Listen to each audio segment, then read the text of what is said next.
guys. Hey, Ronin Man here. I'm just having a conversation with Albert, and it's going quite well. And I wanted to see if we could record this. So we're going to give this a try, see if this technology works. I'm not walking. Albert's in Singapore, so and he's recording from his side. So let's see how the audio goes. What's up, man? Hey, how's it? Albert. Yeah. Hey, dude, just keep. You're asking great questions, right? So just keep firing questions. We're talking about friendship, and you just watched the Friends video, which in Unblackmailable. Which one did you watch? 1, 2, and 3, or which ones? Yeah, all three. Oh, you did? Okay. Oh, okay. So hit me with your questions, your thoughts, and let's just roll with it. Let's go deep. So, I think one of the struggle for me as a young man without like very exciting life is how to connect to people and find a friend basically with a limited social skills. So I want to hear from you if you have like a recommendation on how to find a friend. Right. Can you hear me? Yes. Okay. So yeah, I'm walking out on the pier, so I want to make sure the audio's good. Yeah.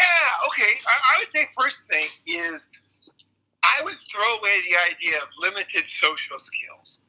That's a limiting belief you have. I don't think that's true. I mean, I think you are very enjoyable to talk to. We talked the other day for a couple hours. I mean, I think that your situation and your mind and your thinking is very interesting. So I think that is essentially social skills. Okay. A lot of women or a lot of people think social skills is the ability essentially to manipulate people, right? That's kind of what they believe. But I think that's total bullshit. Social skills is when you are basically someone that people want to have around, right? You want to be a person. I think a lot of social stuff is always focused on like building networks, this and that. I think you want to be somebody who's welcome in the groups and welcome in their life. If you're just like for example, like the place I live right now, I'm very helpful in this house.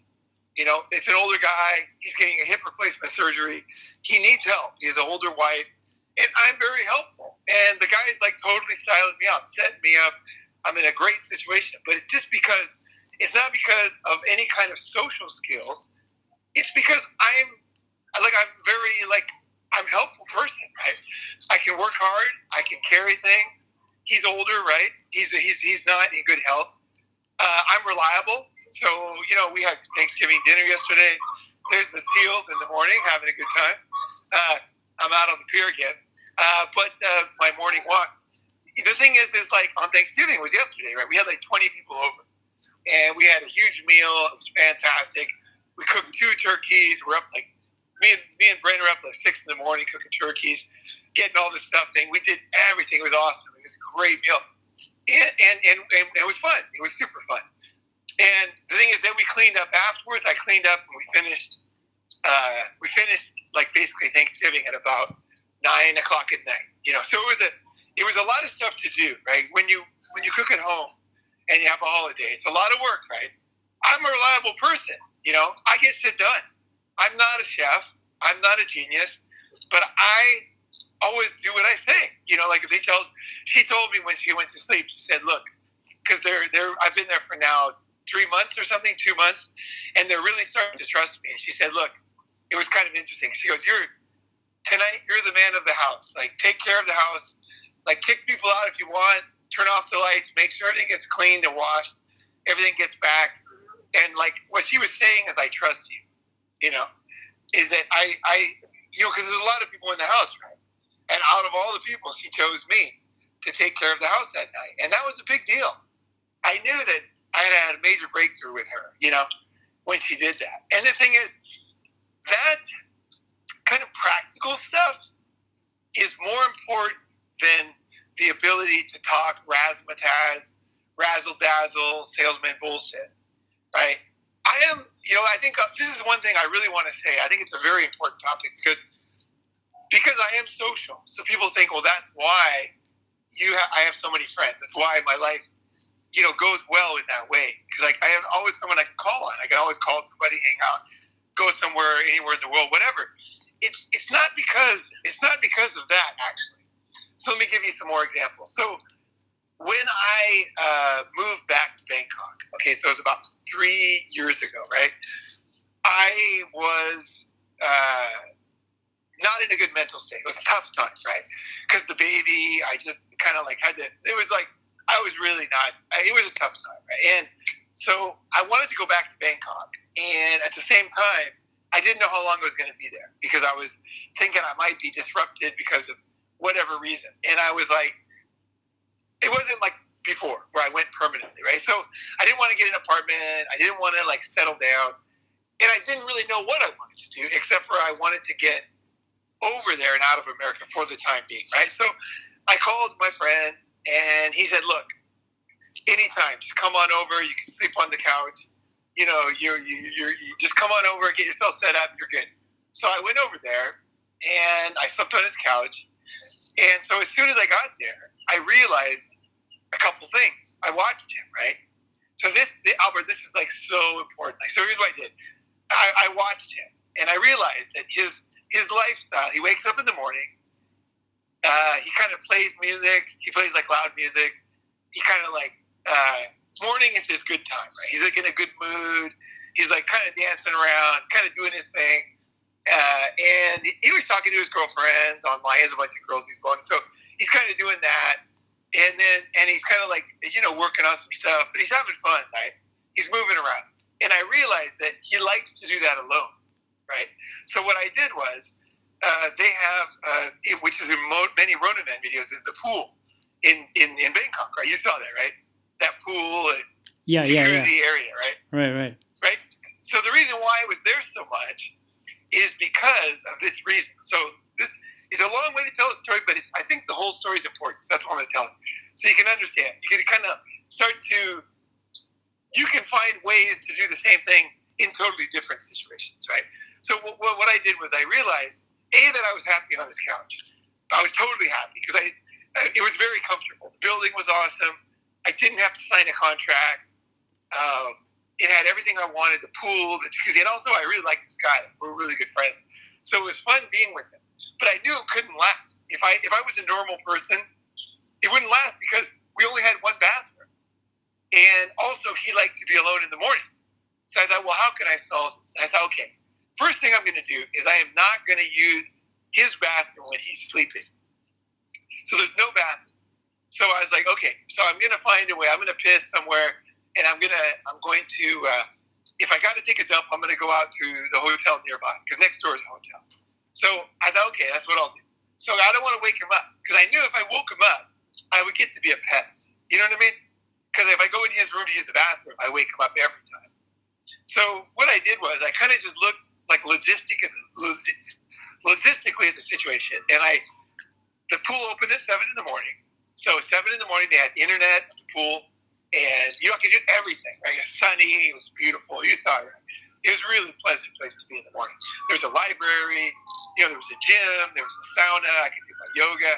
So it opened at 7. So what I did every morning, because I get up before him, I would every morning get up at 7 when I wake up, which is just when I wake up, have my coffee, and go up to the pool.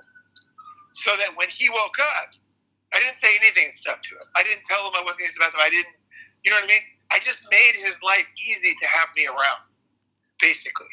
Right. So I left at 7, and I was up there, and I didn't use the bathroom, and I didn't wake him up. And after about 2-3 months, I could tell he was like, kind of like, we got to do something here, because I was just crashing on his house. I said, listen, instead of me getting an apartment, I said, why don't I just pay half your rent? So I live in the living room, and I'll pay half your rent.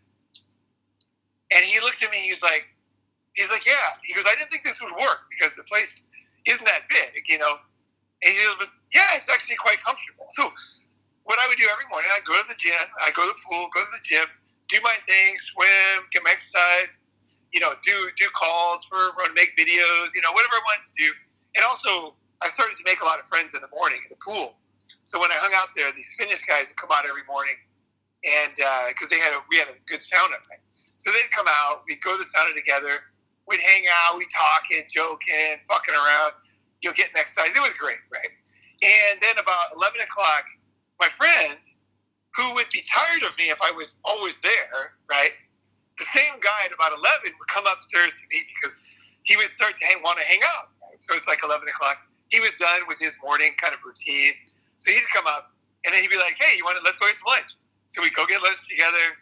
And then after lunch, I kind of did my thing. And then about 5 o'clock, he always wanted to meet up again. And then he'd always like text me. He's like, where are you? And I'd be like, oh, I'm walking around at Lumpini or something. He'd be like, oh, I'll be over there in a few minutes. So he'd come over and meet me. So what happened was I gave him his space, right? Right, and right. I didn't do... See, a lot of people would say, hey, you can't live in a place without a bathroom. You can't do that to yourself. You can't.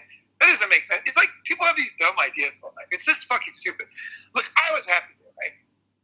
Absolutely happy. I was so happy because he got a great deal. It was a killer apartment and I was only paying $300 for my half the rent. So I had everything I wanted. I lived in the perfect place. I had the gym, the sauna, everything. Gyms in Thailand, they're like $100 a month for a good gym. And this place had a good gym for free. So I was paying $100 a month I'd be paying for the gym, and I would have to go there. Instead, I had the gym in the building anytime I wanted. Plus, I could do yoga there because they had a sauna. I could get hot and do my yoga, right? So I saw the good in what he had, and I made it comfortable for him to have me around. And what happened was we lived together for probably a year and a half or whatever, and we became closer and closer friends. We just talked the other day and talked about it. And he said, most people, when you live together with a friend, you kind of end up hating each other, is what he said.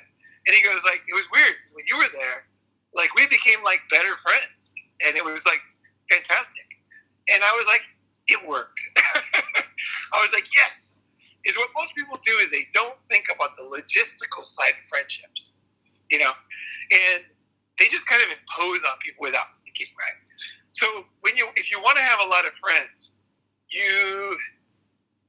I think, anybody who has a lot of brothers and sisters, right? If you grew up in a big family, you're probably better at this than if you grew up as a single kid. Because when you're, like, I had a brother and a sister, right? And we were poor, right? We lived in a small trailer, very small. And it was a single wide trailer, and we had to share everything, I never got my own clothes. We never, I always got some kind of used clothes somewhere or whatever. My brother always got hand-me-downs from me. And we had to share everything. We had to share toys. We had to share the room. We had to share, the bathroom. We had to share everything. And I was used to it. So that helped me, I think, a little bit. That kind of,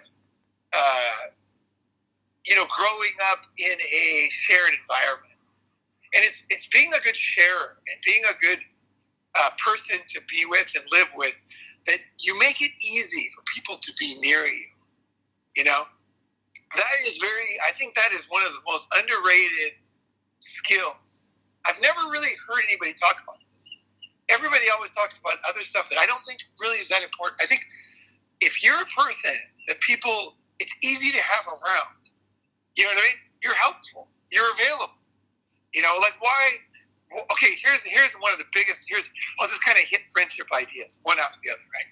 One of the biggest things is when people call me, I'm generally available. Okay, this is the biggest mistake I see in friendships. Is that guys will get a call from a friend, and then they will say, "Hey, I'm busy today. I can't. I'll call you later. Whatever." And they write it off, and they say, "Well, he's a friend. He'll understand." I know what they're saying, and that's the way most people live their lives, but I don't. I don't. And I think it makes all the difference in the world. I'm not saying I never do that, because if I'm really, really busy, I will have to do that, right? But I don't do that lightly. Just because he's my friend, I don't blow him off. Even though I'm working my ass off. Like I kind of like put friends in a very high category in my life. I put my friends above money, for sure. Above work and money. And so when my friends call, I'm like, hey, yeah, let's do that. And then when I make a commitment to my friends, and this is another thing. So, for example, if I say I'm going to go somewhere, right? I'm going.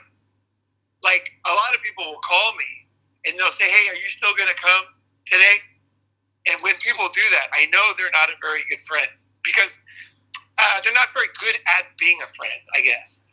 Because once you say you're going to do something, you're going to do it, right? Right. And if you need to check in with the guy again, see if you're going to do it, what it means is that, okay, you're going to do it that time. So let's make an example. So I call you and I say, Albert, let's say we're both living in Bali, right?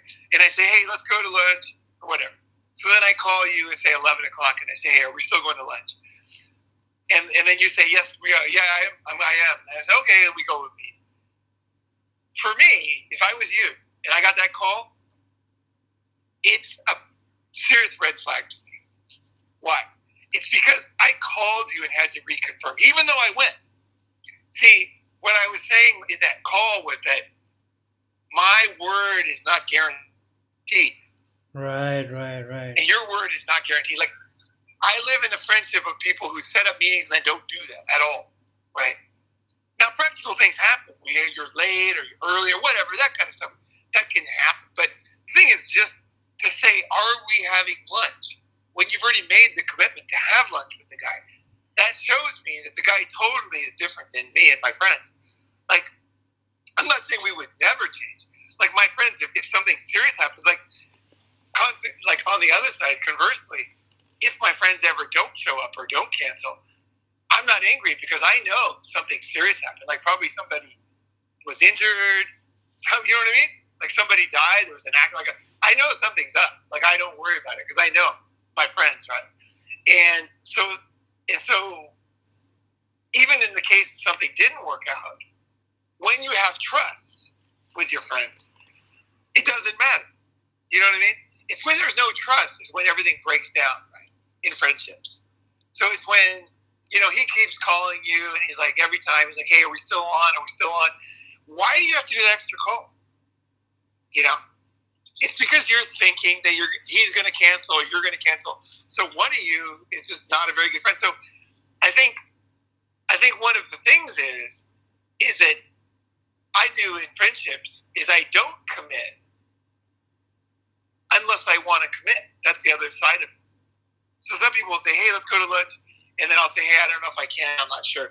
And they say, well, we can just plan it and we can change. No, no, that's not good. That's not good. Either we're going to go or not. And I'm not sure yet, And usually when I say I'm not sure, that usually means that it's almost for sure no, because I am getting the feeling I'm going to be too busy. Right? So I don't make a commitment that I'm not sure of. That's the foundation, right? And then also when I make commitment, I'm basically bar accidents or whatever, And then me and my friends have trust about that. And I make it easy to be with people. Like, here's one thing. I think this might sound really dumb to you guys, but this is crazy idea. But this is so stupid. You're gonna really think this is crazy, but I swear to God, this matters. This kind of stuff. This stupid thinking matters. Is I don't go to your house and take a shit when I get there. That sounds dumb. Because you're like, wait, everyone has to go to the bathroom. But I plan. Like, if I'm going to your house, say you say, hey, come over, let's watch the game or whatever. Like, I might come over and take a piss, right? But I don't take a shit. That sounds dumb. Right. But when someone comes over and they take a piss, you don't care, right? Right. It's fine. Nobody cares. Like, let's say you're married, you had a wife, and you had kids. Nobody cares that you took a piss. Like, that's totally understandable and human. But taking a shit's another thing. Like, you come to someone's house. Like, next time someone comes to your house and takes a shit, see what you think. See if what I'm saying is true or not. But I think it's kind of a sign of disrespect. Now, of course, if you have, some kind of stomach problem or, whatever, anything can break this, But when you're normal and healthy, you kind of know when you got to take a shit, right? You plan your drives that way. If you're going to drive to work, it's going to be an hour. you're going to make sure you take a shit before you go, or you're going to make sure you don't eat too much or something, right? But you don't give your friends that same respect. Right. You know? Right. That's the kind of thing. It's these practical things. I know it sounds really dumb and really like, wait, I've never heard this. I personally think this kind of thing is really important. I do these small things, and if you know me, anybody who hangs out with me on the summits or whatever is listening, you'll be like, wait a second, he kind of does do these things. That's true. Like, it's always kind of, the thing is, it's always easy to be with me. That's what I've never said this before, but this is true. This is what I make a very conscious effort to do this. It's easy to be with, like, for one thing, if I make a commitment, I'm going to be there, right? The next thing is, I make it easy practically to be with me. You know what I mean? Like, and I guess when I'm there, I'm mentally 100% there, right? So I'm not like on my phone or something. And at the same time, I'm not a psycho about it. Like, if you use your phone, I don't care. Like, it's fine. I'm not a judge. I'm not judging. And if an important phone call comes, I will take it, of course. But in general, like taking a shit, I plan it, right? And I just kind of think of the other person. I make myself available. I do the practical things that make it easier. And, just thinking of practical things, the one thing I will always do is I try to plan. Let's say we're going to go get some coffee or eat, right? So we can go eat, and we can go to, let's say, what's that expensive hotel in, I always forget the name, in Singapore. Everybody goes to the old one. The real fancy white one. Fullerton. Fullerton or something. What's the name? Fullerton. No. The old one. The like colonial days one. Yeah, Fullerton, I think. Okay. Let's see. I was thinking of a little bit. Yeah. Okay, so that one. So right. Let's say we go to lunch. There. That's going to be expensive, right? And you might not want to spend that kind of money. So when I make an appointment, I always will make it at, let's say, a food court, an inexpensive, tasty, fun place. That's where I'll tend to make an appointment, so that I never feel like when I meet you. This is part of the practicalness. Like, when I meet you, it's always pleasant. So I don't, like, a lot of people, they don't think of other people. They just, they want to prove how much money they have or whatever the fuck they want to do.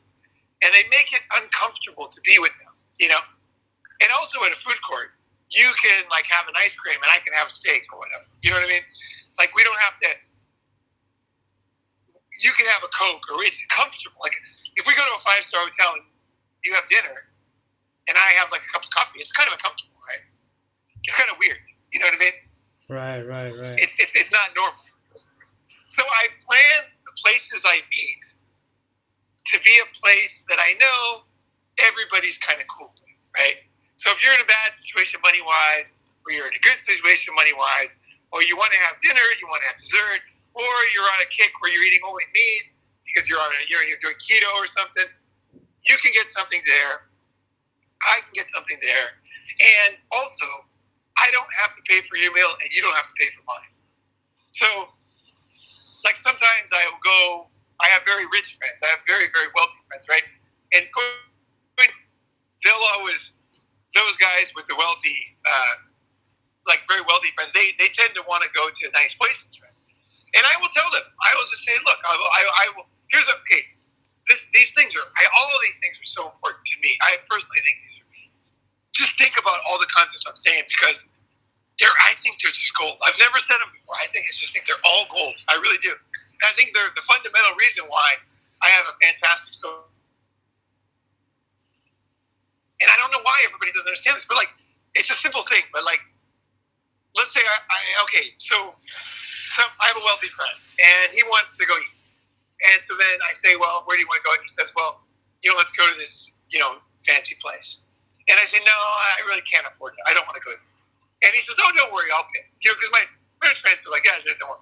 And that's fine once or twice. That's totally fine because rich guys, they don't give a shit. People with $1 billion, they really don't give a shit. The money really doesn't matter at all. But at the same time, we all have that feeling of reciprocity as humans, right? So even wealthy guys, they don't want to be taken advantage of, even though it doesn't matter, right? So what I'll do with a very wealthy friend, for example, is I'll go a couple times and I'll say, look, I really can't afford space. And he says, that's fine, I'll pay, and that's fine, I'll accept that gift. That's part of being a friend too, is accepting when someone gives you something. That's fine. But then I put my foot down after a while. I say, look, we've gone here a couple times and you spent the money and I know it doesn't matter to you and I know you're fine with it, but I really don't want to keep doing this same thing. And I'm not in the same rich category as you. Let's face it, straight up. And I'm not jealous. We're just friends, and that's great. But at the same time, I have my life, and I really don't want to live a fake life when I'm around you in a way. You know what I mean? Because I'm not looking to get things from you. That's the thing. I don't want to get free things from my friends. I'm not there for prestige. I'm not there because they make me look good. I'm not with them because we're going to places. I'm just simply there because I'm enjoying being with them, right? And I tell them that. And I'm telling you, this is very powerful, actually. For rich people, because especially famous people, famous and rich, let's just say that. So super famous, super rich, like a top A-lister star in Hollywood, whatever. I have friends like, so you go out, and then they realize that you really are not trying to. I never ask them for things with the rich guy. I never. No, nothing. I will not, because I know that's what everybody does. So I won't do it. I just never. I'll know them for 20 years. Just never. I just won't. And they finally realize that I'm just a friend, And I'm telling you, it is very powerful because people need friends. And so few people understand how to be a friend that it's amazing the kind of friends you could make. That's how I've made really great friends. I have friends like crazy, my friend. I'm telling you, I don't want to say names, but I just have a lot of good friends that are just very interesting people doing all kinds of cool shit. And it's because I was around a lot of money because some of my family got very, very, very, very rich, right? And I got to see how that affects people's thinking and how it affects the way, their social status, how that affects their friendships, how that affects their children, how it affects the way they live their lives in real life, and the way people treat them. And so I kind of learned these skills from being around a lot of money and making mistakes when I was 18 and 19, quite young. And so now that I'm 56, I've dealt with it for 40 years, right? So now I've learned a balance and what people really want. And I'm telling you, people just want a fucking friend. They don't want. The biggest fear people have with friendship is that somebody wants something from them, right? That's why they're with them, And that is just the worst. This is exactly why famous people commit suicide. I'm telling you right now, this is the exact reason. It's not drugs. It's not being on the road. It's because no longer can they trust their friendships are real. Because everybody wants them. Everybody wants to be friends with Brad Pitt. Everybody wants to be friends with XYZ, right? So because of that, time and time again, they're disappointed, because they have a friend for years. Then they find out that he's always bragging about them, you know what I mean? Telling all his friends, I'm friends with Brad Pitt. He came by here. He did this. Here's a picture of me and him. And that is just to a famous guy, it's super disappointing and sad because you feel fuck, isn't anybody care? Isn't somebody just a fucking normal friend? When I was in school, they long, strangely enough, these really famous people and rich people, they long for just having a fucking friend. They do. And same with criminals. I had a friend who was a major criminal, a big time criminal. And he was killed, but it was funny because he basically likes me. He basically said he was interested in doing stuff together. And I'm like, dude, I'm not interested in crime, although I think it's quite interesting that, you know what I mean, that you asked, and like what you described is quite interesting actually. But I don't want to do that. And then he looked at me and he looks at me and he goes, you know what? He goes, I just want to be your friend. He goes, I've never really had a friend. This is a true story. As we told me, he goes, I've had to kill a lot of my friends. He goes, because they did a lot of reasons. And he goes, I just want to fucking have a friend. He goes, you're like my first friend. He was like 50, almost 50 years old. He was from Lebanon. And it was amazing, our friendship, actually. And when he died, it just got worked up. But his son called me. It was cool. Very cool. Because he must have told his son, right? But it was cool,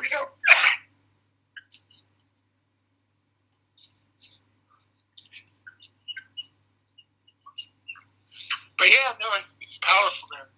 Friendships are powerful. Everybody wants a friend. Even a criminal, even a criminal mastermind. You know what I mean? Those guys want friends. Famous people want friends, and regular people want friends. But people just fucking don't know how to do that. They just don't get it. They always want something. I'm not saying you don't be human. You are human. But I'm willing to talk about stuff with these guys because I don't care. Like, for example, let's say I tell a guy, look, I can't afford this place. I want to go to the food court. And let's say the guy he's like, dude, don't worry. I will pay. You don't have to worry at all. Blah, blah, blah. Then I know they're not really listening to me. You know what I mean? So they're not being friends to me because I want to be comfortable too, right? And part of being comfortable is explaining my situation to them, right? And I'm not saying I'm poor. I mean, I was like this when I was making like $100,000 a month when I was heading, because I had friends who were so fucking rich that what I had was pennies, right? like seriously, it was the pennies. It's nothing. So these guys would spend like in a night, they'd spend $80,000. You know what I mean? They'd go out and just fucking drop money, and I can't do that. And I just couldn't do that. Not with a clear conscience, right? And so no matter how much money you have, you're always poor compared to somebody. Trust me. You know what I mean? It's the same dynamic as when you're a student. It never stops happening if you make a lot of friends. You're always going to have friends who are so crazy wealthy. If you start making friends, like they're in such a different category than you, that the same dynamics that you used to have, they just keep happening over and over. So you have to learn how to handle those dynamics. You have to learn how to be a master of the issues with friendship. So one of mine is that I'll tell people my situation, and I won't bend. I won't fucking bend.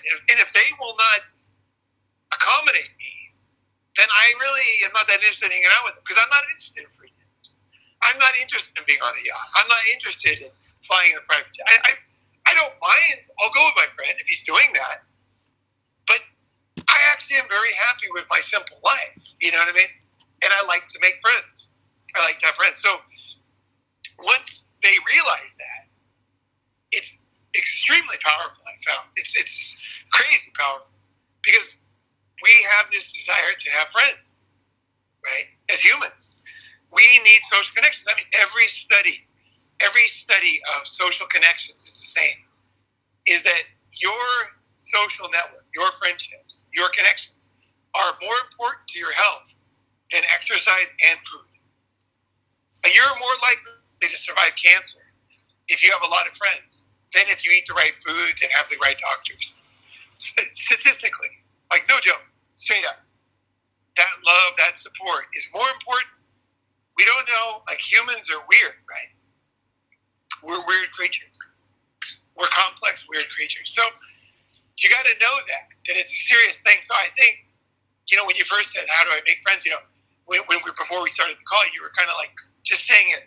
I don't want to say what you were saying, but the question could easily be like, hey, I want to do this. I want to be basically the same person, but I want to make friends, right? I would say change that thinking and really think like, damn, this is a really important thing for me, right? And that you value your friends, right? You might not do the same things as me. You might not have the same rules. You might act totally different than me. But you've thought it out. You've thought it through, right?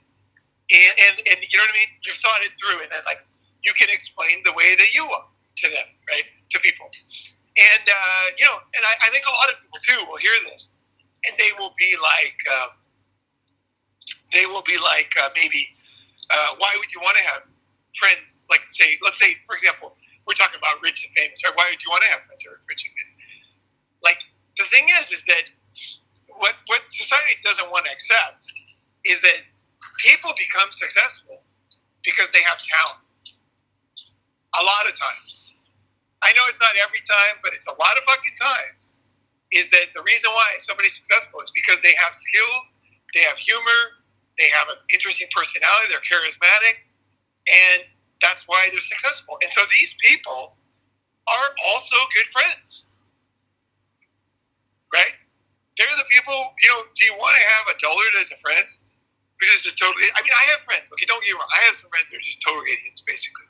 In the sense that I have friends who basically ruin their brains through drugs, help them get clean and sober, and we're good friends, and they're very straightforward guys, like, you know what I mean? They're just super simple, because they kind of burn their brains out, but they're good friends. I'm not saying those guys are great too, but I'm saying that, like, people that are successful have something to offer you, because, I don't know, it just depends on what you want out of life. But I want variety. When I'm dating girls, I like to date an 18-year-old, 22-year-old, a 30-year-old, 40-year-old, have a mix, I want a girl who's like fucking super technologically savvy, another girl who can really cook, another girl who's really athletic, another girl who loves to camp, likes to rough it, some girl who's like a total fucking fire engine girl, who's always got her pussy shaved, she's always got fucking the hot red panties on, the high heels. She'll walk 20 miles in high heels if she has to, She's always dressed to the nines. She's always got a lot of makeup on. I like to have those different types of girls, And it's the same with my friends. I have different kinds of friends. Totally different kinds of friends. Random. And part of that is having those, I guess, the more, whatever, the out of the norm friends, and same with the criminal. It's the same. It's very interesting to have friends that are different. So I think what most people do is they just kind of make friends with whoever's near them, kind of thing, and then and then that's it. It's like, this is, you know what I mean, the guy who works with them or something. I would say think bigger, and of course, the practical stuff, like you want to go to places where there's people, right? So one of the best things in my mind is to make friends go to the summits, because you meet other guys who have similar thinking. And I don't say that lightly. I have seen, like right now, there's like 4 or 5 guys. I'm not sure if the 5th guy arrived or not, but down in Mexico together, having fun. That we're all from the Austin summit, and they became friends and they went on their own. They're all there having a fucking good time. Send me the pictures. I'm like, hell yeah. Send me Christmas pictures and stuff next to a Christmas tree and shit. It was good. It's like they became friends. And they do all kinds of stuff together, and they've been good friends to me too. So I think one thing you can do is a practical thing is start to go to where there's groups of guys who are, kind of have similar mindsets, similar thinking, and then sometimes you'll meet one person who has a huge social network, and then you'll make a lot of friends through that network over time, right? But again, just like the guy with the money, you have to be careful, because if you're with somebody just to get to their friends, that's fucked. That's fucked. Like that is totally fucked. Like that is not what I'm talking about at all. Because then you're just using the guy for his connections, right? And there are people like that. There are people with like a number of connections for whatever reason. They own the right company, you know what I mean? And they're in the right industry. Just whatever reason, they have a massive social network. And I have a couple friends like that. And it's like, I'm be careful too. Oh yeah, here's a key friendship thing. Here's a fucking key friendship thing I learned in Japan. Okay, here's a new one. And I've never heard this one before, but okay, so for example, let's say that me and you go out, right? So you introduce me to a friend, okay? So you want to give him a name or whatever? Hello? Yep. If you want to give him a name, like who would you, let's say, theoretically introduce me to? Let's say a friend, a good friend. Yeah. Maybe a guy called Raymond, which is um, uh, a lab mate of mine. Okay, Raymond. Okay, so let's say you introduce me to Raymond, and we go out, and we have a good time, right? Now, when we, okay, what I do is I respect. Essentially, what I do is I respect the fact that you introduced me to Raymond.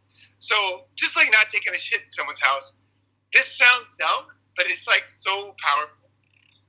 And I learned this in Japan, especially with business stuff in Japan, but I use it for friendship too. But what in China, same. But what I do is I consider him your friend, okay? And I consider the fact that you introduced me to him to be very valuable and the crux of how I met him. So I don't just think, hey, I met Raymond, now we're friends. No, you introduced me to Raymond, right? And if I did anything that he didn't like, it would hurt your friendship with Raymond, right? Like, let's say you introduced me to him, then we did a business together, and then, I ran off with the money, right? It would really hurt your relationship with Raymond, right? Right. Because you'd be like, fuck, why'd you introduce me to that fucker, right? So, I what I do is I will always keep in mind who's introducing who to who. So, like, okay, for example, so you introduce me to Raymond, so we have a great time. I don't, get his phone number and start calling him directly. Right. So what I do is I say, hey, had a great time, and I'll say, hey, you want to go out again? I think Raymond wants to go, and I'll let you contact him because he's your friend. Now, as time progresses, as things go on, eventually, he could become my friend, but not necessarily, right? He's still a guy I'm friendly with, but not my friend, right? So, I'm very careful about crossing those boundaries. I'm very careful. I don't just assume, like you gave me an introduction, right? And now I own that. I don't own that. You introduced that to me. You made my life better. You gave me that opportunity. And you will pay the price if something went wrong. So I always respect that. Like, you're the guy who started this. And then, even long term, like let's say Raymond and I become good friends. Over time, we end up hanging out. Everybody's in Bali. And we're just fucking around all the time. And then something happens. We start a business and start making money. I always remember that, you introduced us. So I always say, hey, Raymond's been fucking fantastic, key part of my business. And, I hope I'm a key part of his success. And, guess who got this all started was Albert, when he first introduced us. So thank you, right? And it's like, go to Hollywood, right? And they make those Grammy Award speeches, right? They thank people who got them to where they are, right? I always thank people for getting me where I am, right? And I always respect the things they did. And that there's things I don't know. You know what I mean? Like, there might be some things I shouldn't tell Raymond about you because I don't know if you've told him, right? So I'm careful about what I say, especially about you, And, obviously don't talk bad. But, I'm just careful in general. Like, I don't know. Let's say you introduced me, went out. I wouldn't know if you knew you listened to Ronin or Red Pill and all that stuff. I would never talk about these topics, never. I would be careful about those topics. And also I would be, just more, I guess, on good behavior, in other words, when I met Raymond the first few times, because, I probably wouldn't cuss as much. I probably wouldn't tell any dirty stories because I don't know yet. I don't know where, your relationship with him or what kind of guy he is. Because at the time, he's still your friend in my mind. And I'm respecting your friendship with him, right? And so I want to be careful that I don't come in and just cross some either, derogatory or any kind of boundary. I'll be careful of my jokes a little bit. You know what I mean? Almost like I got a business introduction. And I'll just be a little bit careful. and I'll just see if we jive as friends, and if we do, then I'll say, hey, why don't you bring Raymond? Is he free? We should all go. And then Raymond comes, and then and then if Raymond reached out to me, even then I'm still a little bit careful. Like, you know what I mean? Like maybe, like let's give me an example. Like maybe Raymond is not such a loyal friend as you think. Okay, so maybe let's say me and Raymond have something that we could do together that would be powerful, whatever it is. And Raymond wants to bypass you, right? Let's say, for example, this happens. I won't do it. I'll say, no. Fucking Albert introduced us. Like, I ain't going to do this thing. You're basically talking about secretly doing this thing. I don't want to do that. I won't do that. He introduced us, and I'm not into that. And not only that, but as soon as I know he would do that to you, I know he can't be a very good friend to me either. Right? So I keep aware of that kind of stuff. And my allegiance is to you because you introduced us. So if he starts really talking bad about you when you're not there, I'm going to hint at it. You know what I mean? Because I want you to know. I want you to know that this guy is not the friend, maybe not the friend that you thought, right? He's a little bit, like when he gets a chance, let's say he wants to hang out with me for whatever reason. Let's say I go and pick up girls and it's successful and he wants more of that. It could be a number of reasons why he would be, interested in kind of getting some. And I realized, okay, this is not a good friend of mine, and it's not a good friend, of Albert's, and I want him to know kind of what's up, and I'm there for you, right? But so you can, as a friend, you trust. I want to be a person that people can trust to introduce people to, can take people with, and I very rarely I do make mistakes socially. I do make faux pas sometimes. I'll tell a story. It's maybe depending on the person. I shouldn't have said. I'm not saying you never make mistakes. And in friendships, that happens. You're trying to gauge where they're at. You know what I mean? We all do this like subconsciously, right?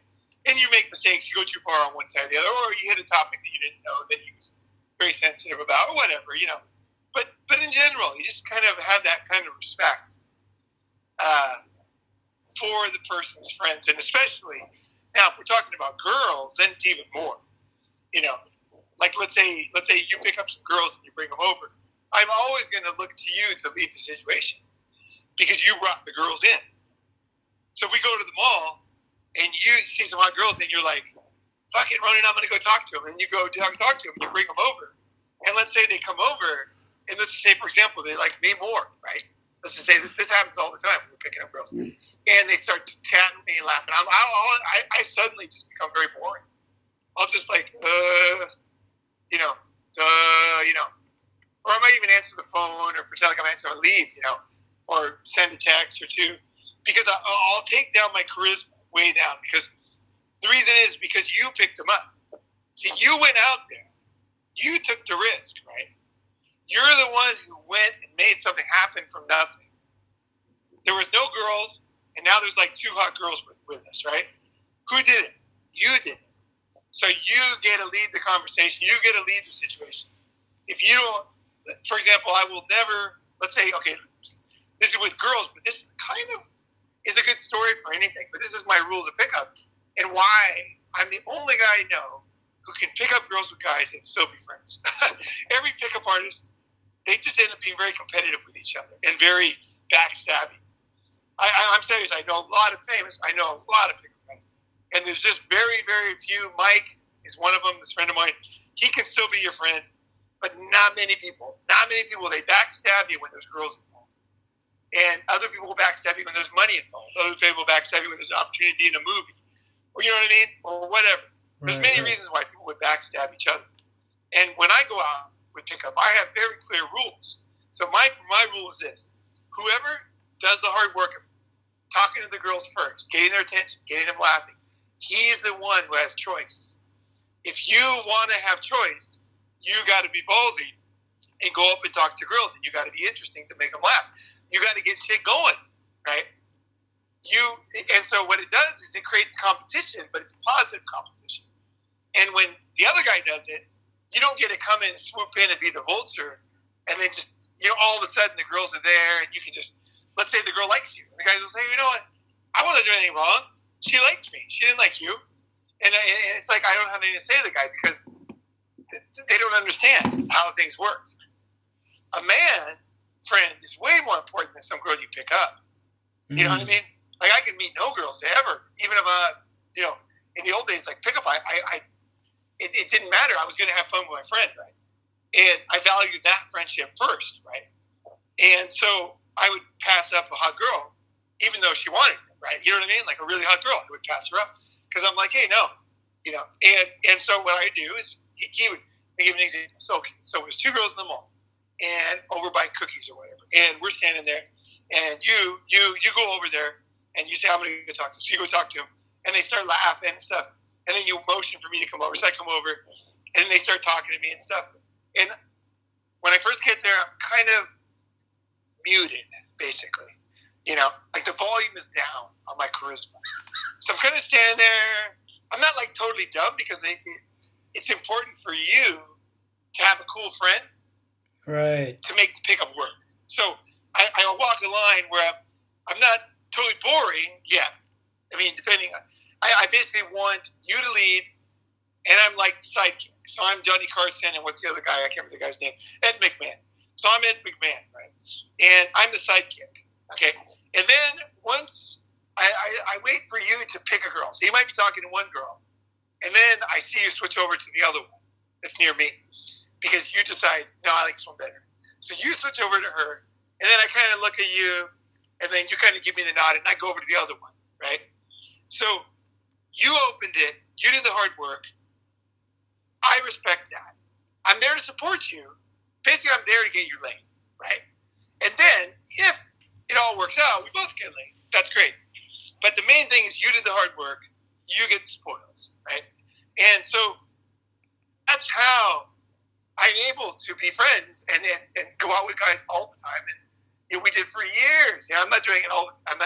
It's not a big thing in my life, but I can start doing it anytime because I did it so long, But picking up girls, I can still be friends because my friend is number one, and they know that. Like we go out, we have a fucking great time. If we meet girls, we don't meet girls, or we fucking just fuck around and talk to a bunch of girls, get blown up. We don't care. Like both of us are laughing, we're supporting each other. So, for example, here's another example with the girls one. I think it's a pretty good example because it kind of tells you the dynamics of friendship, right? So one of them is like, let's say that the guy goes to the bathroom. Okay. Now the girls are always, your friend that picked him up is going to the bathroom. So you're going to the bathroom. And I'm standing there with the girls. Now, as soon as you leave, the girls are going to test me to see if we're really friends. And they'll say something like, so what about Albert, blah, blah, blah. And what most guys do, as soon as you're out of, reach, they kind of say, Albert's all right, but man, I'm the greatest surfer. I'm the greatest of this. Or, you should hear about this. You should see this. Here's some pictures of me.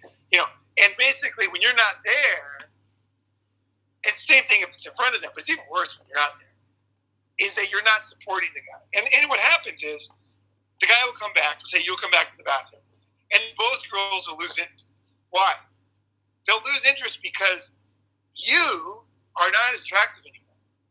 Because your friend is not your friend. So you're not good at making friends. That makes you less attractive. I'm not saying the girls won't fuck you anyway, but it lowers the odds because they suddenly feel like this guy's not very social. You know what I mean? Because his own friend is backstabbing him when he's gone. Girls pay attention to shit. So what you do, and it's not easy to do, especially if you're competitive, is when you're gone, I'm like, Albert's fucking great friend. We're having a great time. Did you know he's fucking super athletic? Yeah, he does this. Yeah, he's doing that. Yeah, okay. Oh, hey, man. And then you come back, right? And the thing is that I support you and I pick you up when you're gone. And so you come back. So it's another situation when you go out and then having me around is a benefit rather than a risk. And also it's as a negative. And also that when you're not there or you're there, you can trust me. Trust is the number one thing in friendship.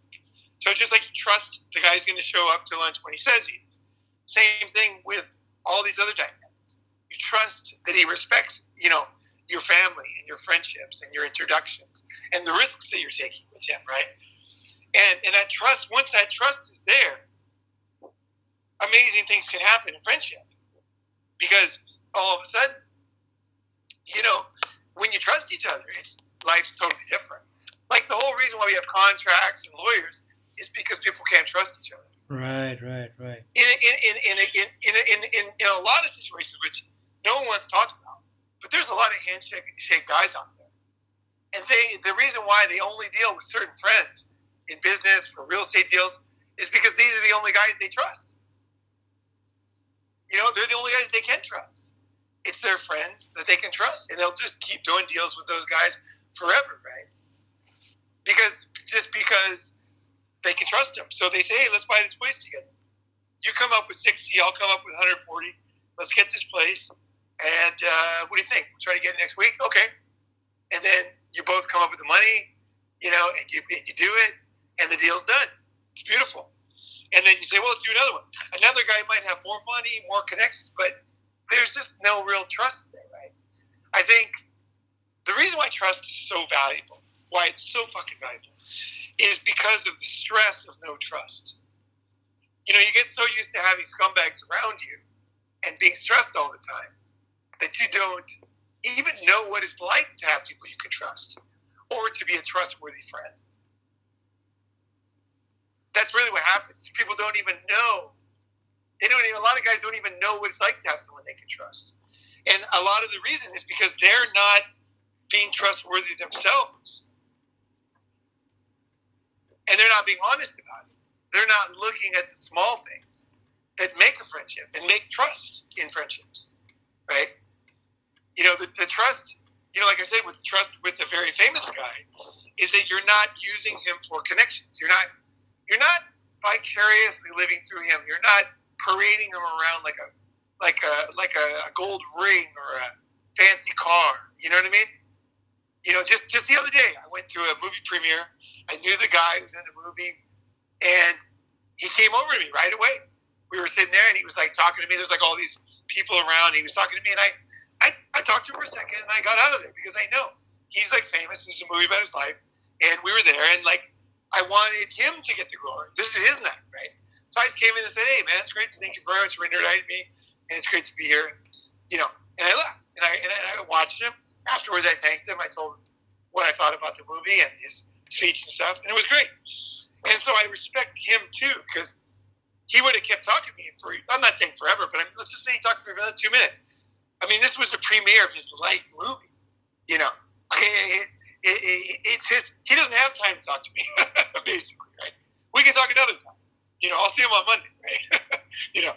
But like, I respected the fact that I knew he was so nervous probably that he wasn't really, you know what I mean? And I knew he had to get out there, talk to him. He had to get up on stage and do all the things he had to do, right? So also I kind of look through their eyes at their own career too, because, you can help people, like whether it's helping them get a job English teaching, help them, start a business, doing screens, whatever, or help them with their career. You actually care about them. You actually are a friend, right? You're a fucking friend. And the thing is, every time you're not sure if you're being a cheesy friend, you just have to feel your gut. Re-listen to this episode and feel your gut. And you'll know. You're like, I'm somehow being cheesy here. And I don't know why. But I'm doing something that's cheesy. I shouldn't be doing this.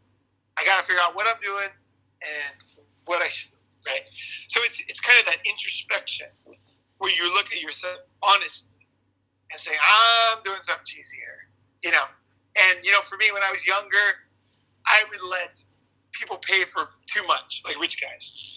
I just let them pay for too much, It's not that it mattered to them. It never mattered to them. And that's why I didn't really understand the dynamics. But at the heart of the matter is everybody's just a fucking human. Criminals, famous people, homeless, we're all just humans, And we expect certain things, and you know what I mean? So that's your gut will tell you. You might not know logistically what you're doing wrong, but always be tough on yourself and honest. You know what I mean? And not tough on other people, because you're not trying to change other people. What you're trying to do is find people that can be good friends. Okay? You can't make a bad friend into a good friend. You can't change somebody. They either understand what I'm talking about or they don't. Right. Right? And if they don't, they don't. And they're not interested. And so don't waste your energy on people that just don't get it. You know, it's like, I'm talking about for good friends here. But on the flip side, I guess I could end with this idea, is that being social is super important. Being social, just simply being social. Like a dog in the dog park, right? I took my friend Jamie's dog to the dog park. And of course, she had a great time. She ran around. She was very social, this dog. And she chased dogs until they like went head over heels eating shit. She was young and she's a puppy, right? And the thing is that that dog does not really care what dogs are at the dog park. As long as there's a lot of dogs there, then the dog's going to have a good time. Because he can run around, chase balls, jump over the other dog, run into them, whatever they're going to do. You know, and humans are the same way. So we need a dog park with a lot of dogs around, and they're not all good friends. You know, everybody in the dog park, the dogs like literally don't even know each other. You know, maybe a couple of the dogs know each other from previous times, but in general, at a big dog park, they don't. But they benefit from that social interaction, and so do you as a person. You benefit from social interaction. So yesterday, I was talking to somebody, and they were alone. It was Thanksgiving, and they were alone. And I gave them an idea just to go around people. I gave them a good place, an idea, and I think it was a very, very smart thing to do, because it doesn't really matter who they are. It doesn't really matter what they're doing or their mindset, or if they're STD. None of that matters. You know, that's one of the problems with people, guys, is that guys, when they break free from society's expectations, right? When they go for all, let's just use the word red pill, but it really could be anything where they're not the same as everybody else, right? And all of a sudden they have limited friends because they don't, you know what I mean? Like, not as many people want to hang out. And so what happens is they get lonelier and lonelier. They don't understand that you have to look at life. It's almost like you have a pair of glasses with many different fractions of lenses in it, right? One of them is like good friends. The other one is like, you know, guys working together doing stuff. And another one is just simply the dog park. You need the dog parking. So find a way to find your own dog park where you can just be around other humans, you know, just whatever, you know. For me, I go to an AA meeting, like especially on like Thanksgiving, Christmas. A lot of times, you know, Thanksgiving and Christmas and New Year's and these holidays, they can be very lonely, right? They can be very lonely for everybody. Anybody. Like, literally, you could be in a relationship and you could be so fucking lonely in during a holiday. What you need to do is you need to find a way to be around other people. So sometimes you just think of the dog park. That's it. Just think of the dog. Find a way to the dog park. So, you know, even just simply, instead of sitting in your apartment, going to a very popular fast food restaurant in Singapore where there's a lot of people, and you're just sitting there listening to pleasant conversation, and you're just, you know, you're sitting there working or studying at your computer or whatever, you're writing something or writing emails, just being around that social situation, and maybe just asking the guy next to you, hey, you have a time? Oh, okay, thanks. You know, do you know what time they close here? Oh, yeah, you know, anything going on, you know, whatever, you just say something to the person next to you, and you have a little conversation, see if they want to talk. Sometimes they do, sometimes they don't. But it's the dog park. You're in the dog park, you know, and you're just kind of like, you're not looking for a great friend, you're not looking for a lifetime friendship. You're just kind of like, yeah, you're just kind of like there amongst the dogs, right? So that's what I used to do in college, is when I was studying, I never went to the library because I found, like, being alone and silent, I just didn't study that well, which is strange because most people study better in the library. But I always studied in fast food restaurants. I always went to a busy fast food restaurant, always.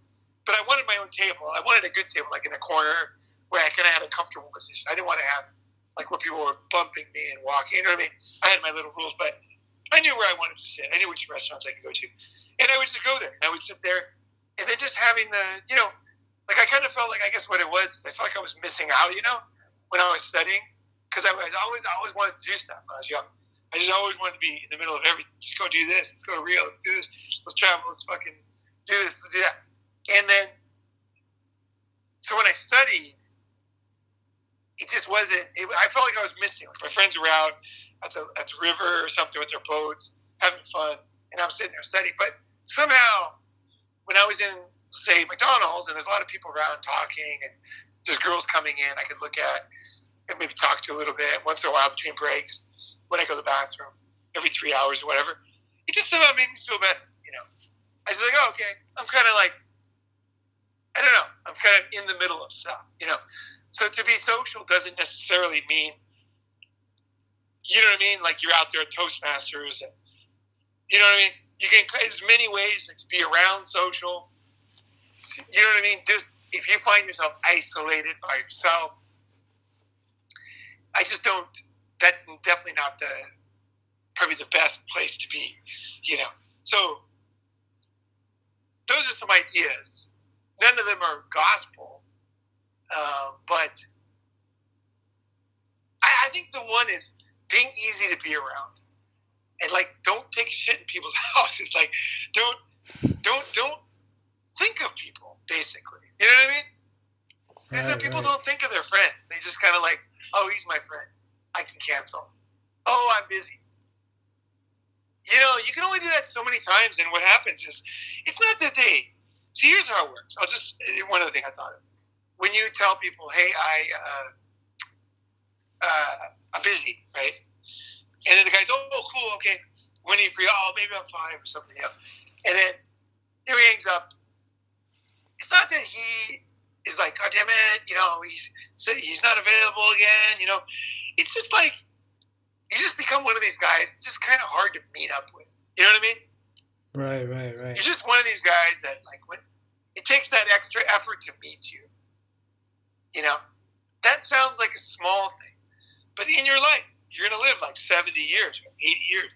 In those 80 years is those little things that you're just a little harder to meet than other people, right? You're a little harder to call. You got to schedule calls. And one of my pet peeves is when people say, too much information, TMI. So you'll say a story, and then they'll basically tell you that you told them something that they don't want to hear. And what that means, it sounds like a small thing, but what you're saying to the guy is you have to, before you talk to me, you have to think about everything you're going to say. Be careful. This is not a casual friendship. You need to censor yourself. You need to think before you talk. And basically what you're saying to the guy is, it's not easy to talk to. It's hard to talk to. You got to think. I'm not just like another guy you can just talk to. These are the things that make people lonely and miserable over time. Because friendships are valuable and they're hard to make. And you don't want to blow them to some dumb shit. So what I might say is if somebody calls and I can't talk to them, well, one, your past history tells the story, right? I'm always available. So they say, if I say, look, I really got to work, I can't talk, they're like, okay, cool. Because they know it's serious. You know what I mean? It's kind of like if I got to take a shit in their house. Like, I got to take a shit. I got to go to the bathroom right now. The guy's like, right there, there's a bathroom. Because he knows, He knows that I wouldn't do that without thinking, right? You know what I mean? He just knows. And same with not being available. So you establish who you are with people by the small details. And then when something really goes down, people are there for you. You know what I mean? They're just, because they understand, like, you don't just blow them off for no reason. I think those are the things I missed in the friendship modules that are the practical side of being a good friend. And the thinking, of what makes a good friend. Did anything hit you here? I want to get your feedback. Yeah, I think one of the point is that you have to position yourself in your friend's shoes, right? You have to really think what he or she will perceive you. All right, and I kind of like get the message that if you really try hard to get a friend, you will get none because you kind of like creepy or something like that. Do you think Yeah, so? it's the same as girls. Like if you're too needy, like Right. you need their. Nobody wants that. Nobody. Right. They instinctively distrust that because they know that you're not there for them. It's like, let's say a girl just wants to marry you for your nationality or your family money or whatever. This is why rock stars commit suicide. Everybody just wants them for something. So don't even just want them for friendship. You know what I mean? It's like I don't need things from my friends. Like if they're there, I fucking love them. You know what I mean? But I don't really, you know what I mean? It's not like this craving. It's not this lack. It's more like I want better. Like I have a good life. I have friends. I am a giving friend. I am a good friend. And I would love to have another good friend. You know what I mean? But they're not like, I'm not going to take them hostage. They're my friend now. That kind of mindset. I kind of think friendship, now I think about it, it's kind of all or nothing. Like, a lot of people will say they only have like two good friends or one good friend. And this is going to sound maybe harsh, but I think a lot of those guys don't even have one good friend. Because they're just kind of two people that need each other, really.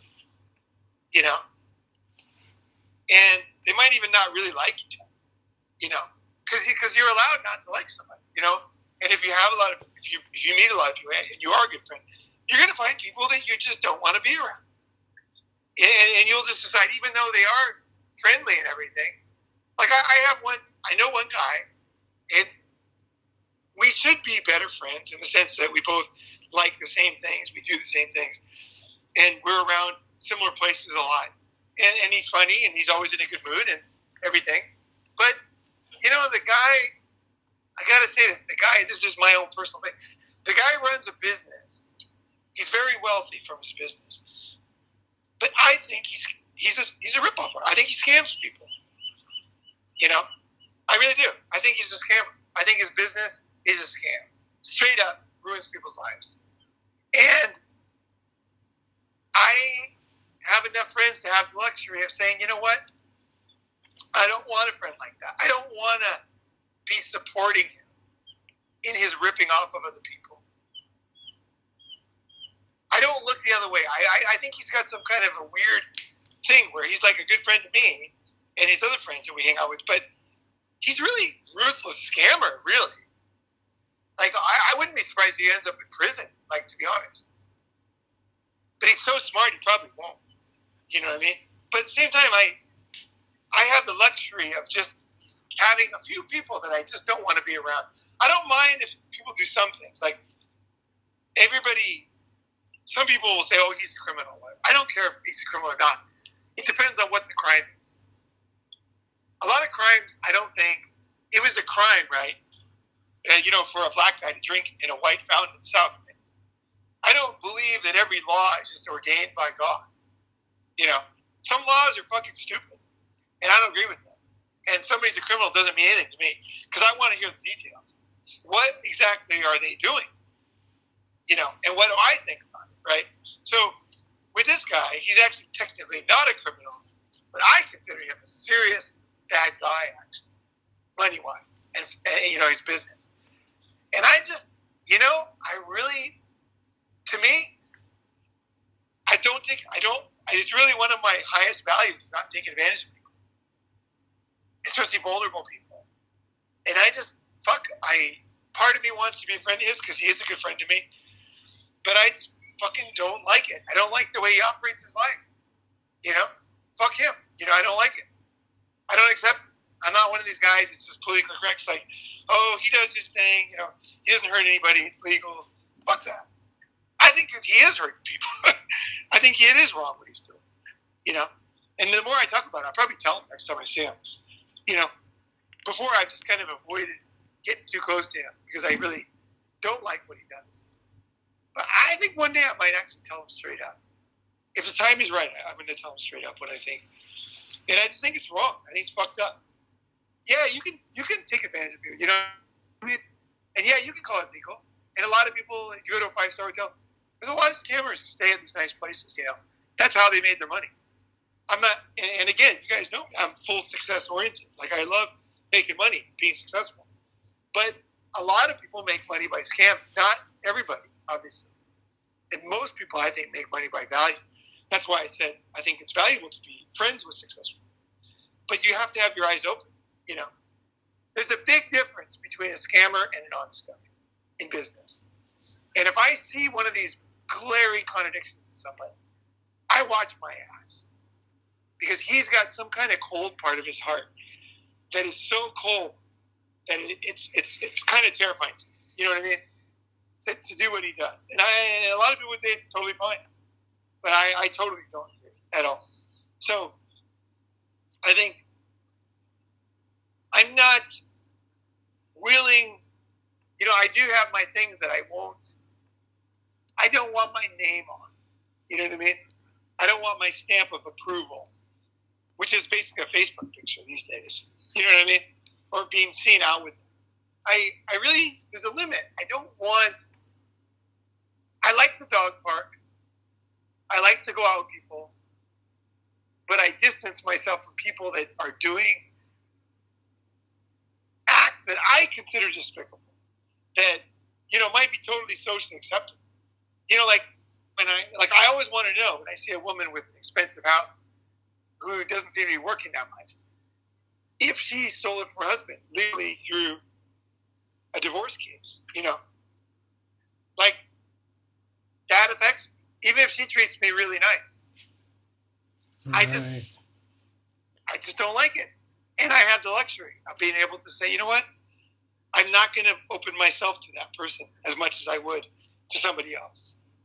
You know, so you can have your, you know, you have your values. It's not like you're a friend and you're just like there no matter what.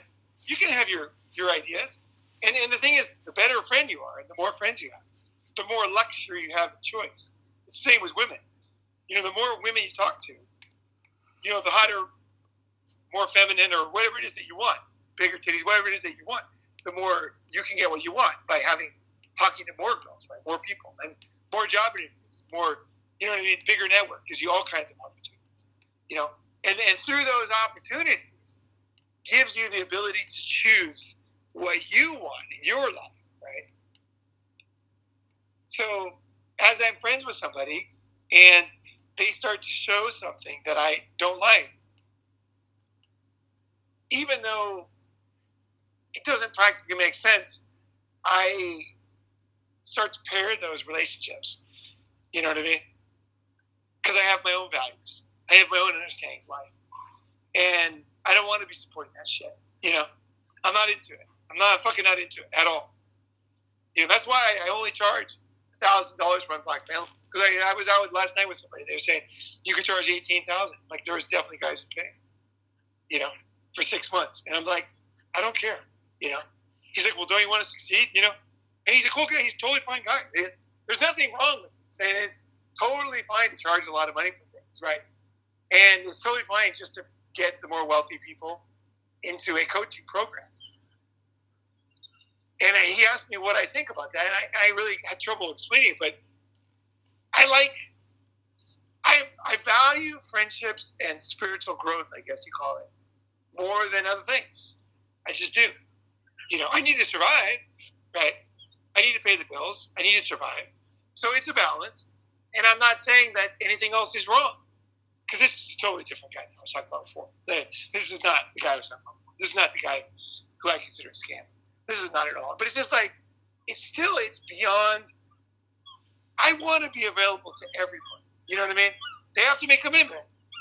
I want to be there for all the types of guys that might need help, want, you know what I mean? So that's why I choose to do things the way I do them. And I think that in the end,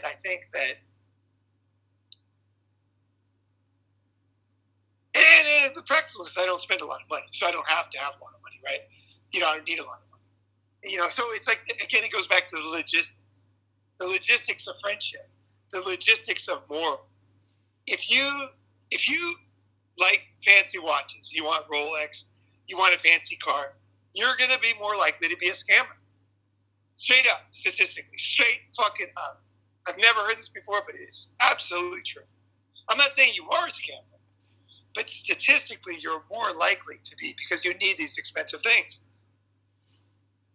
Right? Right. It's just logistics. It's math. You need XYZ amount of money per month. So what are you going to make? What decision morally are you going to make at the end of the month about how to treat this person? Right? What are you going to decide when the rubber meets the road? When you got your bills to pay, it's the end of the month, your kid needs food, and then you're like, fuck it. I'm not going to do this. I'm not going to do that. Or I'm going to do that. So you set yourself up for being an honest businessman by having a low expense structure.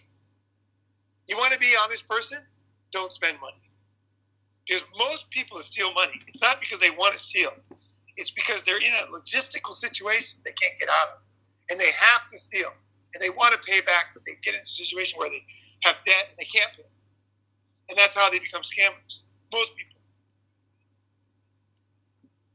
But if you don't spend money, and if you don't need friends, you really don't need anything from anybody.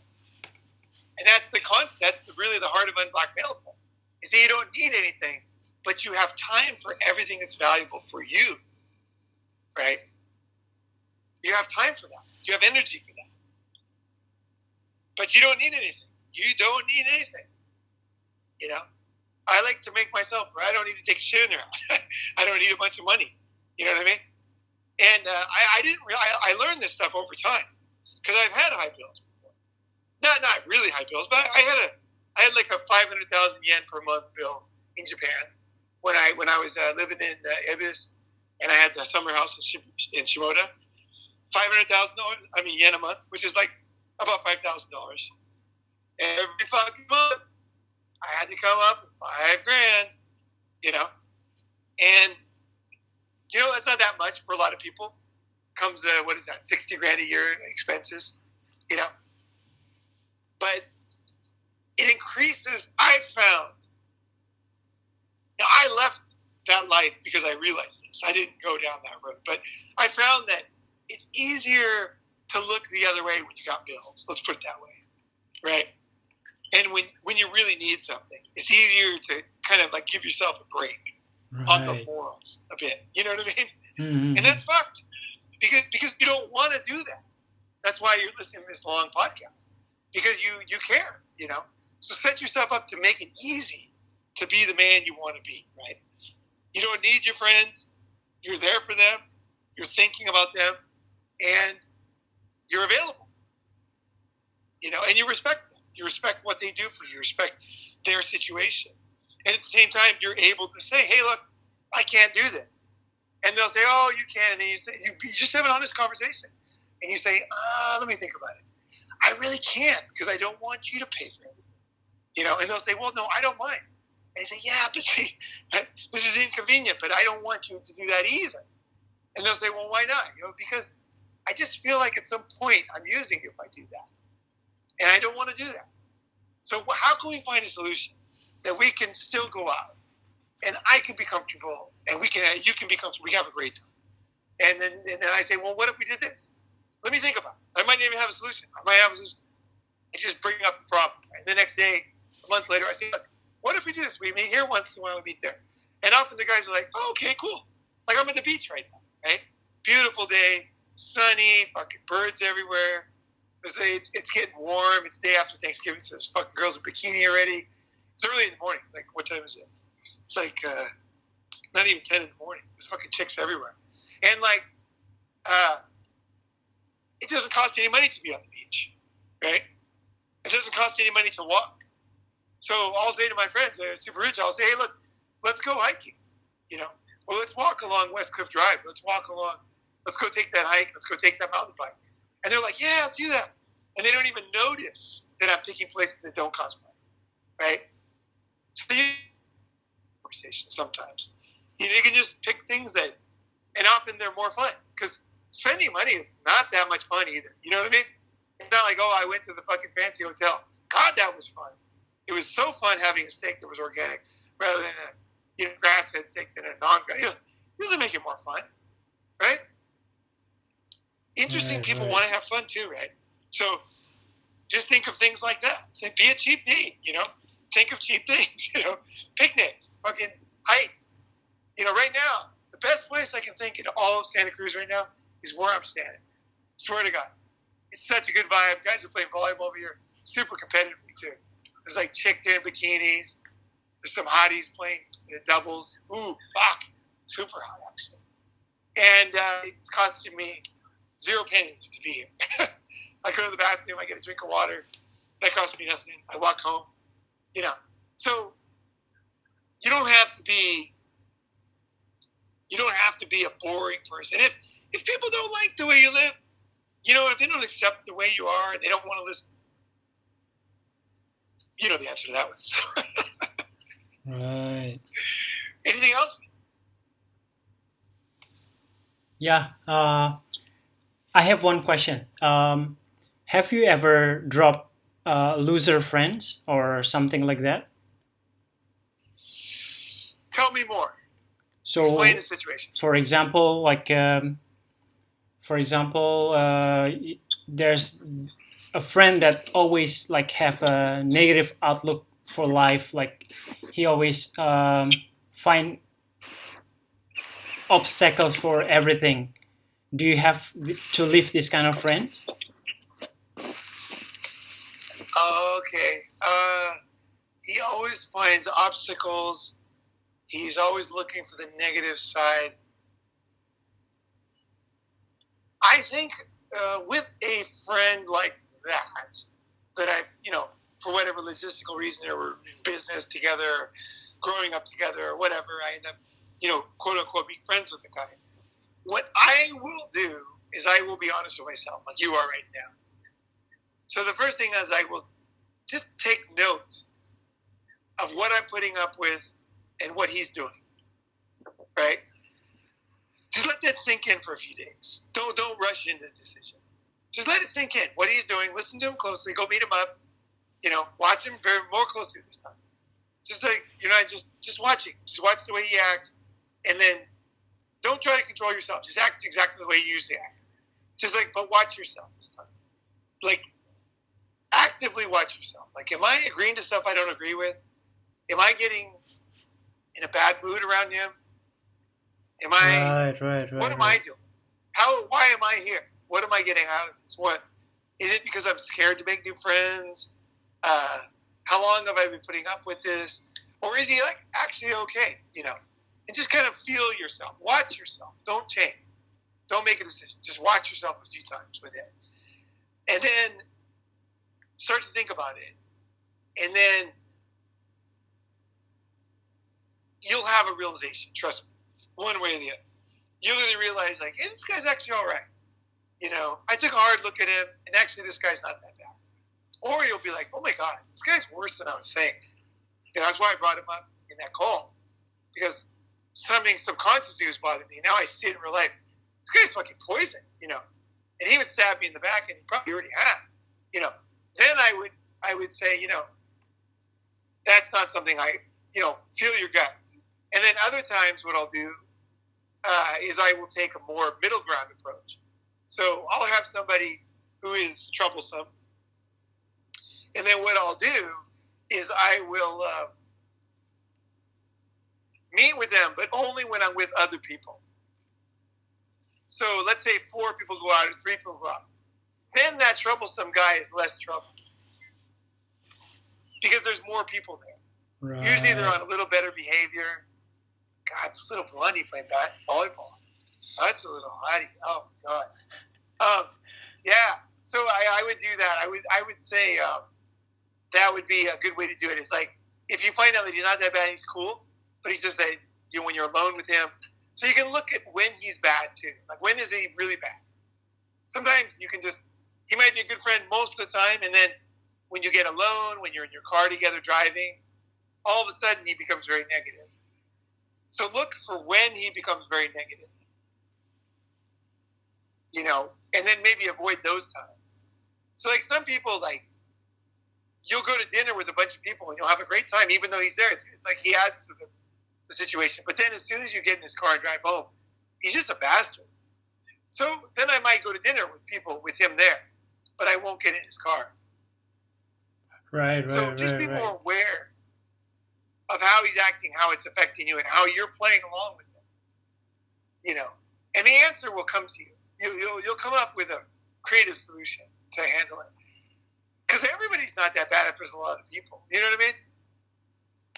Right. If there's like 20 people, 20 guys out, and you guys are all having fun, he's not going to be that influential. You know what I mean? Right. Look for solutions. Don't dump people too easily. And also, you want to figure out how you're playing into it so that you can learn about yourself. Like, why are you putting up with this? What are you putting up with? Who else was like this in your past? So maybe your mom is like this, right? And so you're so used to her being negative that being around negative people doesn't, make a red flag for you. But somebody else may be like, Albert, what the fuck are you doing, dude? You know what I mean?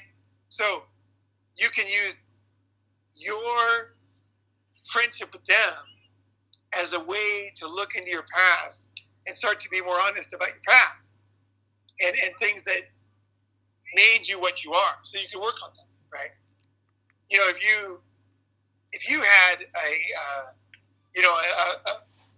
a parent who was a certain way, you're going to be more likely to put up with it with other people. And how you fix that one is by really nailing down what they're doing and thinking about it, asking people, figuring out what it is that they're doing, how bad it is for you, and then to work on that. Whether it's YouTube videos or reading a book, learning about yourself, because you're putting up with it. That's the other thing to realize. And it's not that you shouldn't or you're bad. You want to find out why. Why am I putting up with this? What in my past or what in my present where I don't have options because I haven't made friends that I'm putting up with this bullshit, that I don't want to put up with. I know is bad. You know what I mean? Like, why am I doing this? And like, oh, it's because it's Friday night. I don't have anyone else to call. Well, then you have something you can work on. Don't worry about him. What a lot of people will say is, oh, dump those friends that are negative. I don't say that. I'm saying look at yourself and learn. And then you'll come up with a solution. Listen to this a couple more times and you'll be like, I know exactly what to do. I'm going to try this first. If that doesn't work, I'm going to try that. But you can't change other people. So don't go to him and say, be another person. Don't be this. We are what we are. And it's just, do you want to put up with what he is? Right. And do you want to put up with the way you're acting around him? So that's the way to think about it. What usually people do is they're like, I figured it out. I don't like when he does that. So they go to him and say, don't be negative about this. Don't talk about politics. Like, dude, he is what he is. You know what I mean? There's so many people that you can hang out with. Don't try to change people. It's really it's a fool's errand to change people. That's what women do with their husbands. It doesn't work. It's a total failure every time. Instead, you want to find people who, you enjoy being with, basically. Simple. It's a positive thing for him too. Because you're not like, you know what I mean? You're not preaching to people. Don't preach to people. You got to be like this. You got to be more successful. You know what I mean? Because it's like, no, they're doing what they want to do. He's doing what he wants to do. You're not the same. I mean, just signing up for Unblackmailable and listening to the channel and bringing up the issue you bring it up. You're fucking like, I want to change. I want to change my career. I want to change this. I want to do new things. I want more. Not everybody's like that. And it has to come from them. Just like you. When you were ready, you were ready. Before you're ready, it wouldn't have helped. It might have even stunted your growth if somebody said, Albert, you need to change. Don't be like that. That's fucking stupid. You got to be like this. You'd be like, for you to tell me this. You know what I mean? Because you need to come to your own conclusions. So does your friend. If you want to, you can tell him something, But be careful. Don't try to change it. It won't work. And the worst case scenario is he does fake it so he can be around you. And you cheat yourself out of being around with real people, who are actually the way you want to be these days, right? Right. All right, man. This has been a great fucking conversation, dude. Seriously. This is a fucking awesome conversation. And I'm so grateful you brought this stuff out of me. Because you really did. Like, a lot of people saw those friendship modules and they didn't really ask the questions. Because I wanted to go deeper with friendship. You know what I mean? So I want to say thank you to you, too. Because you brought this out. Your questions this morning before the call. And I realized, holy shit, Albert's got the right questions. We're going to make a good episode. And that helps me and helps everybody listening, right? So I say thanks to you.